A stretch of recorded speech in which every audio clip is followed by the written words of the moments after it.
What's going on, guys? It's your boy Indigo, and welcome back to the channel. I'm back with another video. Today I'm very excited about this one because I will be reviewing some shows which I've never done on my channel before, so I'm kind of excited about that. So I have a lot to talk about today, so let's get this show on the road. Please hit the like button. It'll help me out tremendously. Hit the subscribe button if you haven't. Turn that bell on. Leave a comment if you like the video, and follow my social medias. You guys know the deal. And let's go. So I will be covering this past week in wrestling. I'm starting with Hell in a Cell. Um, yeah, I thought it was a terrible show, honestly. The match of the night, I would say, will probably be that main event, despite us seeing it 1,000 times. Bianca and Bailey was really good too. Shout out to them. Um, there's really not much to say about that show. They just need to really get rid of these gimmick pay-per-views because the Hell in a Cell concept is dead, especially after Bobby Lashley no selling his injuries in that match. Drew's back was all crazy, wounded with the Kendall shots and everything. And Bobby Lashley shows up on Monday Night Raw the next night in the suit, not selling the injuries. The concept is dead. That's pretty much it for Hell in a Cell. I don't know. I don't know the true reason of why Roman and Ray got switched to SmackDown, but apparently it was due to SmackDown and Roman together. They wanted the match on the show. You can't say no to the Tribal Chief. Monday Night Raw. Yes, you guys heard me. Monday Night Raw on my channel. Is Indigo going crazy? No, guys. There's three things I want to talk about on this show. I'm gonna start with Drew McIntyre. I was thinking about this the other day, and you got a lot of people in the community respect what I have to say. So I hope you guys can see where I'm coming from in terms of Drew. I think Drew is I feel he should go down the road where he loses his confidence. He's trying to build himself back up, especially now with fans being back. This could probably be a good opportunity for him to build himself back up and eventually go after the WWE Championship and winning it in front of fans. If they do this, Drew needs to be so down that he needs to uplift himself. And that's when I say they could probably bring back the Broken Dreams gimmick. Well, the theme, not so much the gimmick, the theme, because that theme song will go perfect with what I'm trying to say. They could have him do that. We'll finally win the championship in front of fans because he's been so professional about this for the past year. He really didn't complain, despite he does have a right to complain. But he was one of the MVPs this whole year during this whole pandemic era of wrestling. So I hope Drew gets that moment that he deserves. Number 2, Piper Niven, Eva Marie. I was going to tweet about this, but you guys know on Twitter, there's only a certain limit that you can say certain stuff. So I just figured why not say it in my video. This company sucks. They are going backwards. It's like the Divas era is coming back. And now I'm hearing Eva Marie got moved to the Illuminati section. I'm waiting for my source to talk to me about that because I have a source that has sources that work for the company. So as soon as I get some information from him, I'll relay it to you guys. But I'm hearing that she may be out of the company. That's just what's going on right now in terms of rumors. But let's just focus on what happened this past Monday. So this Eva Marie chick, I've never been a fan of this woman. She's not a wrestler to me. She's just a diva, like a lot of these women in WWE, not just WWE, but there's a lot of women that they just in it for the money. Eva Marie is one of them. She's not a wrestler, never been. On her best day, she can't lace up Sasha Banks' boots. That's all I'm gonna say about her.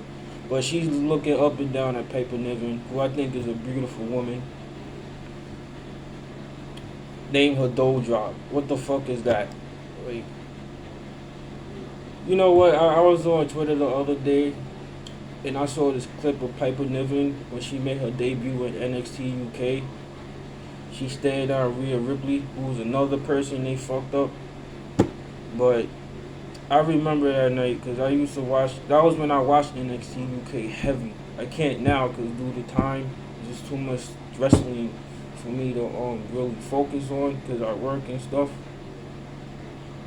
But Piper Niven, I didn't follow her in the Indies, so I came to know her through NXT UK, and the moment I saw her, I was a fan. I'm like, she looks like the real deal. I saw her wrestle in NXT UK. She's the real deal. She could out wrestle half those women on Monday Night Raw. If I'm being honest with you, and yes, that includes Charlotte. Thing with Charlotte with me, she's good at what she does, but she's kind of overrated in terms of people hype her up. Yeah, she's a good athlete, but in terms of in ring, I think the best out of the four horsewomen is Sasha and Bailey and Becky. But Sasha's always number one for me in terms of the horsewomen. So yeah. Now the name Dough Drop, they basically insulting Piper Niven. That's just what it is. They body shaming her, which is wrong. That's just totally wrong. Mind you, they supposed to be an anti-bully company. Like, you guys see what I'm trying to say. But I feel like they trying to turn this into a little storyline. Piper Niven gets her comeuppance against Eva Marie. That's just how I'm seeing it. But she's already doomed. I don't know why she had to skip NXT local. Tony Storm and Rhea Ripley, they had the opportunity to go to NXT local. Why can't Piper Niven? You guys get what I'm trying to say? But she's not going nowhere with that name. I can't stand WWE. You know, I'm not an AEW mark. I'm not an AEW show, but I do call them out when it sees fit with them. They not a perfect company, but they damn near close. They the number one promotion in America. That's just a fact, whether you believe it or not. But WWE, I can't stand how they operate, man.